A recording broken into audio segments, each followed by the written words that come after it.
Hi guys, what are we going to do today? Today we're going to make this cute little pumpkin, and it's a little bit more three-dimensional, a different technique than I've done before. Let's get started. So what we're going to start with is decide what stamp you would like to use. I'm going to use this small pumpkin here, and I wanted a little extra room to add a few things to it, so I found this board I'm going to reuse, so it's just a little bigger than this.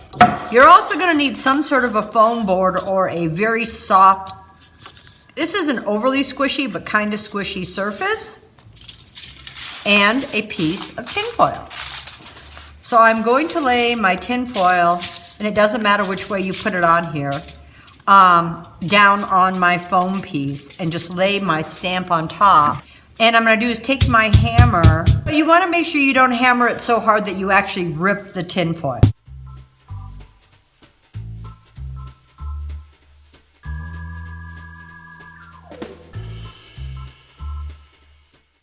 And there we go. So what I'm going to do next is just cut this piece out. I'm just looking at my board, and it doesn't need to be perfect. I don't mind if it's even off.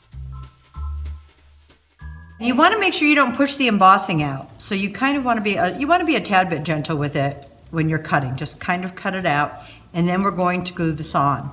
But before I glue this on, I'm going to show you another method of doing this. So the reason I'm showing you both methods is if you like this method, that's great and it's very easy. But if you don't have a die cutting or an embossing machine, you won't be able to do it. So that's why I showed you the hammering. I'm taking the same piece of foam board and I am just using my embossing machine. I'm using my thick plate. I'm using my foam board and I'm making it very, very loose. So there's going to be wrinkles in here. Because if I run it through here with the stamp tightly, it will crack all your tin foil. So it's very, very loose and it has give.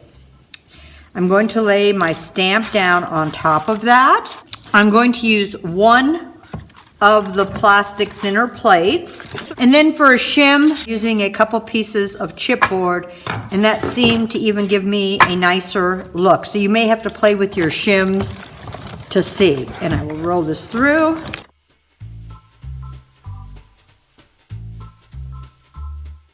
And you can see that embossed very, very quickly. So this is another idea of what you could do also. So I'm going to use my decoupage medium and glue this down. And this is a little thicker, which works well. Otherwise, you might even want to use a glue. I'm just very carefully, without taking out all of the indentations, I'm just filling this in. I want a nice coat of this on here. Go around the edges real quick. So I'm going around the edges of this and just lightly going over the top because I do want this to be glued down well. Then I'm going to take my stamp and line it up and press back into this.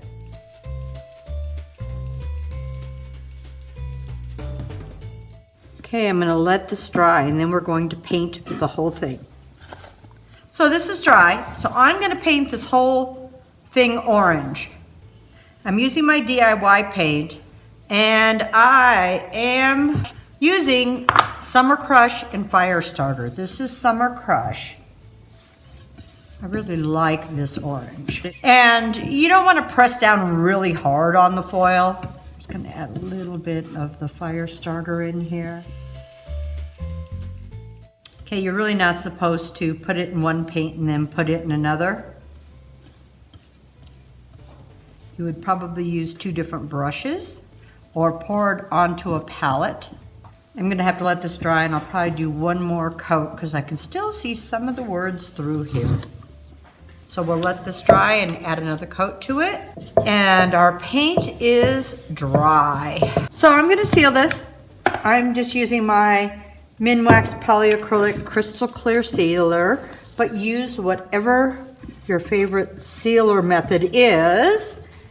Except for I wouldn't use wax for a sealer for this process we're doing. So I would just use a liquid sealer for this part. So I'm going to let this dry and then we're going to put our black paint on. Okay, so this is dry, all of my sealer. What I'm going to do now, I am using my DIY black velvet paint, and I am going over the whole top of this. Okay, so I'm just gonna let this dry, and then we'll move on.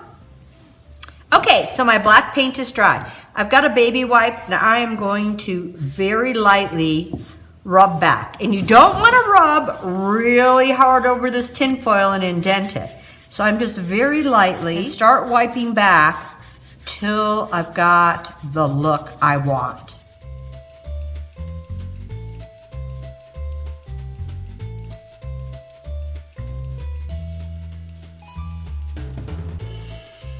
When you've gotten off all the black paint you want, and I know this looks so cloudy and dark, but I'm gonna put a sealer over it and you're gonna see such a difference. So I'm gonna put another coat of a sealer over the top of this. Just let that set and dry. So the top of this is dry and the sealer is dry, and I'm gonna add some decoupage paper and some fun words. So I am just gonna cut out some fun words and blocks out of my recycle paper.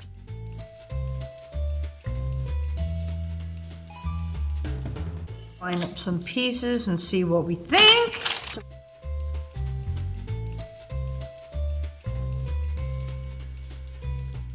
Okay, so I'm gonna decoupage these pieces down. So I'm just gonna use my decoupage medium and decoupage these to the front of this.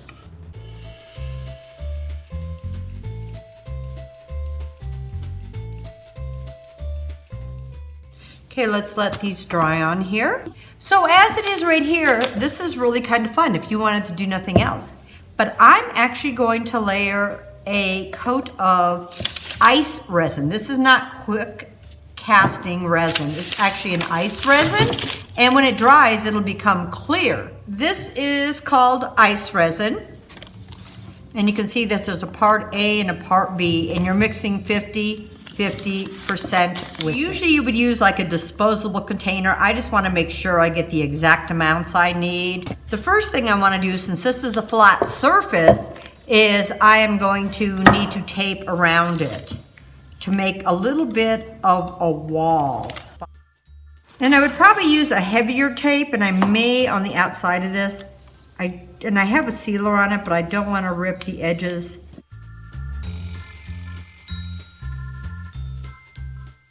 So I want to make sure just that edge is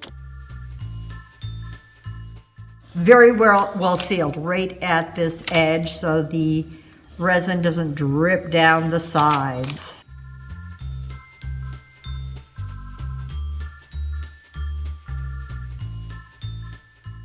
I'm going to use a little bit of this heavier tape around that, but I'm going to put it just right over the masking tape just so it stays nice and tight, just to give me a little more security. And I'm just going right over the tape just to make it a little tighter, but I just don't want this duct tape stuck to this paper on this box. I make it just a tad bit more secure so the resin doesn't push the tape back. And if it had a lip in it, you could just pour it straight in. So what we're gonna do next is pour our resin, and we are going to use the part A first, and we're doing the exact same amounts. So depending on how big your container is gonna decide how much you're gonna need. With this type of a resin, you don't have to work quite as quickly, but you do need to stir it really, really well. So you want to spend a couple minutes stirring this. So I've stirred this quite a bit. You're going to have a little bit of a fogginess and you're going to see some bubbles, but that's going to be okay. So I'm going to start pouring this in, and hopefully I did enough for this. So this will self-level, but I really want to move some of this around to all the edges. So this is a brush I'm just going to end up throwing away.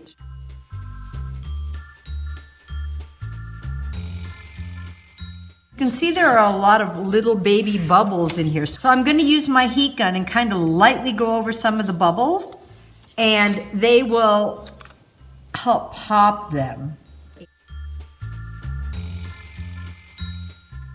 So I used the heat gun and tried to get some of the bubbles out. I just need to let this set. Okay, the bottle says you want to wait 8 to 12 hours for resin to completely dry. And you can also see one thing that's fun is it will get into the paper, and some of the paper will look like it's invisible and you're just seeing the words. So it's gonna give you just a little different look. And one thing nice with resin is if you do let it cure for 30 days, it is food safe and you can use it to put anything on. So after the resin is completely cured, I'm going to pull the tape off. I'm leaving that on there for now so I do not get excess sliding down the edges. So this guy's drying, and by tomorrow we'll have a wonderful picture of this completely finished. But at least then you kind of know what we did, and I hope you guys give parts of this a try at least, or you learned something new. But whatever you do, have fun.